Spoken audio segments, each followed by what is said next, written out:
রান্নাবান্না ছাড়াও যে সংসারে কত কাজ থাকে আমরা যারা দায়িত্ববান গৃহিণী তারাই বুঝি, এর বাইরে যারা তারা কিন্তু বুঝতে চাইবে না। হ্যালো সবাইকে, সবাই কেমন আছো? আশা করি ভালো আছো আর আমি ভালো আছি। তো এখন থেকে ব্লগটা শুরু করছি, আশা করি পুরো ব্লগটা আমার সাথেই থাকবে এবং তোমাদের ভালোও লাগবে। আর ভালো লাগলে অবশ্যই একটা লাইক কমেন্ট শেয়ার করে দেবে। এই তো সকালবেলা উঠে কিন্তু সব কাজকর্ম সেরে নিয়ে আবার তো অনেকগুলো মাছও নিয়ে আসছিলো, ট্যাংরা মাছ, আর মাছগুলো অনেক বড় বড় সাইজেরই ছিল।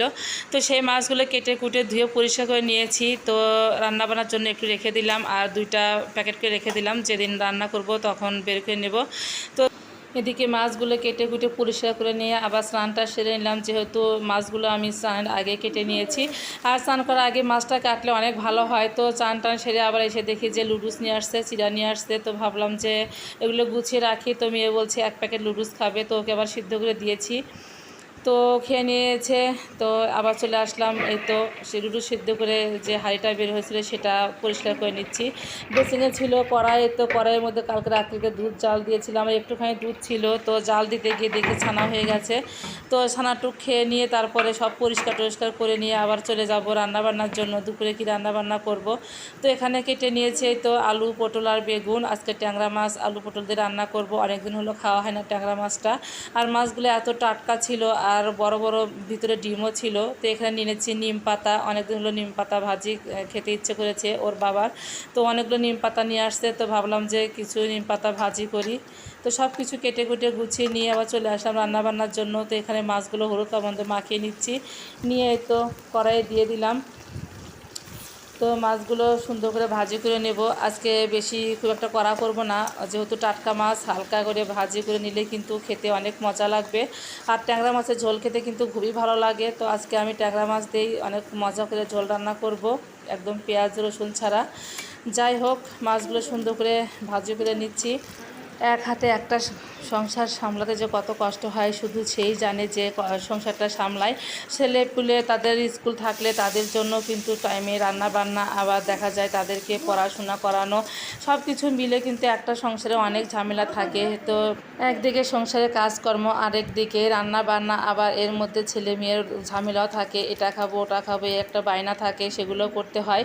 সবার প্রতি যত্নশীল হতে গিয়ে দেখা যায় যে অনেক সময় নিজের যত্নটাই ভুলে যায়। তো যাই হোক, কথায় কথায় কিন্তু মাছগুলো ভাজি করা হয়ে গেছে। তো এবার তরকারিটা রান্না করব।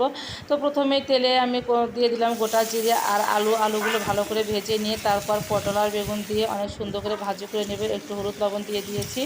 তো এভাবে মাছ রান্না করলে কিন্তু অনেক মজা হয়, অনেক খেতে ভালো লাগে। আর সবসময় যে পেঁয়াজ রসুন দিয়ে খেতে হবে তার কোনো মানে নেই, পেঁয়াজ রসুন ছাড়াও কিন্তু এরকম সুন্দর ঝোল খাওয়া যায়। আর শুধু আদা জিরা বাটা দিয়ে কিন্তু খুব ভালো লাগে। তো যাই হোক, সুন্দর করে ভাজি করে নিয়ে এবার বাটাগুলো দিয়ে দিলাম, আদা জিরা আর একটুখানি দিয়ে দিয়েছিলাম ধনিয়ার গুঁড়া মিক্সড করে, আর দিয়ে দিলাম মরিচের গুঁড়া। তো সব কিছু ভালো করে মিশিয়ে দিয়ে তারপরে কষিয়ে নিচ্ছি। তো কষিয়ে টষিয়ে নিয়ে এখন ঝোল দিয়ে দিচ্ছি পরিমাণ মতো। তো বেশি ঝোলও দিব না, আবার একদম ঝোলটা খাটোও করব না, পরিমাণ মতো আর কি। তো যাই হোক, সুন্দর করে ঝোল জাল দিয়ে নিয়ে এখন কিন্তু আমি মাছগুলো দিয়ে দেবো, ভেজে রাখা মাছগুলো। আর একটু ভালো করে জাল দিব মাছ দেওয়ার পর, যাতে করে মাছগুলো একদম ঝোলের সাথে সেট হয়ে যায়। তো যাই হোক, সুন্দর করে জাল টাল দিয়ে এখন কিন্তু আমি ঝোলটা নামিয়ে নিয়েছি। আর ঝোলের কালারটা এত সুন্দর হয়েছে আর খেতেও কিন্তু খুব মজা হয়েছিল। অনেক দিন পর এরকম ট্যাংরা মাছের ঝোল খেলাম, টাটকা টাটকা ট্যাংরা মাছ আর টাটকা সবজি, বেগুনগুলো টাটকা ছিল, পটলও টাটকা ছিল। তো যাই হোক, আমি মাঝে মধ্যে এরকম ঝোল খেতে খুব পছন্দ করি, মাঝে মধ্যে বলে আমার কাছে খুব ভালো লাগে আর সবাই মোটামুটি পছন্দ করাতে। যাই হোক, ঝোলটা নামিয়ে নিয়ে এখন কিন্তু আবার তো এদিকে নিম পাতাগুলো ভাজি করে নিচ্ছি। আর এই নিম পাতা ভাজতে গিয়ে একটু ফটফট ফটফট করে ফুটছিল, তো একটুখানি হালকা লবণ দিয়ে দিলাম যাতে করে একটু লবণ লবণ লাগে, নোনতা আর কি। তো সুন্দর করে তেল দিয়ে একটু মচমচে করে ভাজি করে নিচ্ছি। আর এই নিম পাতা ভাজি কিন্তু খুবই তেতো। তো নিম পাতা ভাজি করে নিয়ে তারপর 2টো শুকনো মরিচে ভেজে নিচ্ছি। যেহেতু পাটের শাক আছে, আজকে 2টো পদ একদম তেতো, নিম পাতা পাটের শাক, তবে পাটের শাকটা একটু কমই তেতো ছিল নিম পাতার চাইতে। তো যাই হোক, আমি নিম পাতা কিন্তু খুব অল্প খেয়েছি আর পাটের শাকটা দিয়ে, আর শুকনো মরিচ, তারপর সাথে নিয়েছিলাম কাসুন। এইটা কিন্তু খুব একটা মজার খাবার, কাসুন দিয়ে পাটের শাক। তবে শাকগুলো খুব টাটকা আর কচি ছিল, আর তেতোটা অনেকটাই কম ছিল। তো আজকের মতো এখানেই বিদায় নিচ্ছি। সবাই ভালো থেকো, সুস্থ থেকো, টাটা, বাই বাই।